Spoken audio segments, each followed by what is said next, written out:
Cool. So on your side, sectional titles, especially multi-story sectional titles, units one above the other, and very, very common occurrence, there's a leak. And the leak comes from the actual unit at the top and comes down and damages the unit at the bottom. So please explain to everyone what's the legal position, what's the remedies, who's responsible for the damage, and yeah, all that.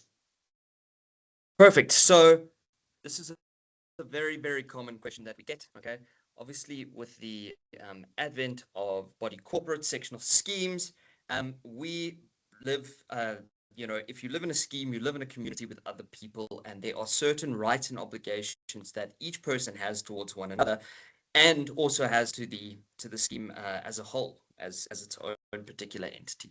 So when we are dealing with sectional schemes, what bears some consideration in the circumstances is how ownership, of a particular unit relates to other areas of the particular scheme. Now, this is determined in terms of the actual diagrams of the scheme. So every sectional scheme in South Africa has diagrams which are drawn up, and these separate out what areas form part of common property, what form part of the ownership of particular individuals, and also what form part of what are called exclusive use areas. So those are areas which, while they do not belong to a particular owner or a particular section within that scheme, they are exclusively for the use of a particular individual. A very common example of this is, for instance, balconies on a particular property. They can be allocated as exclusive use areas. And the way you determine all these things is you look at the plans for the particular scheme and what exactly everything has been designated as. Now, what's really important when it comes to particular units and how they sit next to one another is there's a median line, which is very important. And the median line is the immediate middle part of what is essentially the dividing line between either two owners in a particular scheme. So if you think of a unit above another unit, there's an invisible line in between the two units that separates what is one owner's property from what is another owner's property.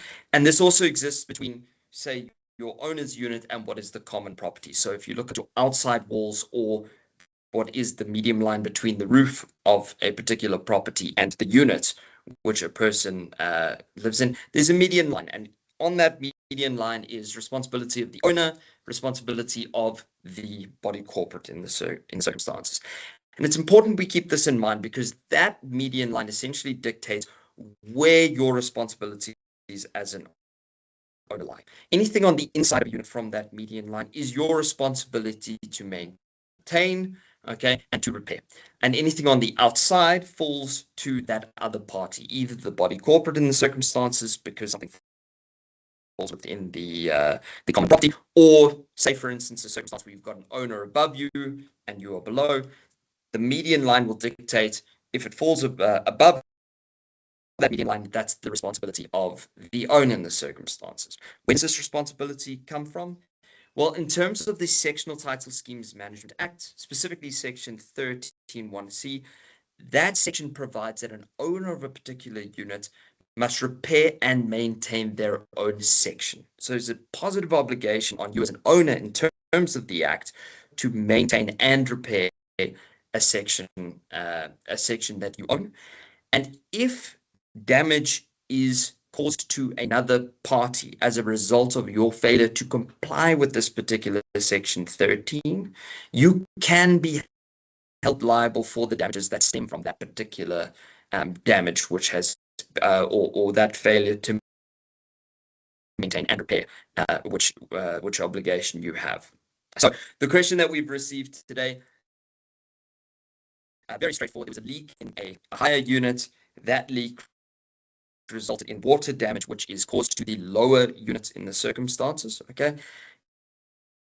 Very, very common occurrence, unfortunately, when it comes to sectional schemes. And the determinations in this particular area of law are, for the most part, absolutely clear. Now, there are circumstances. Every case that you take on, to a court, or say in a circumstance, this is a classic case that CSOS will deal with. So it's the kind of thing that if a client comes to our offices, we say, look, approaching a court is really not the situation you want to go through. It's time consuming and it's expensive for something like a leak that is occurring. CSOS is absolutely the correct body to go to, and they can deal with this in the circumstance, and generally they'll be cheaper and more cost effective.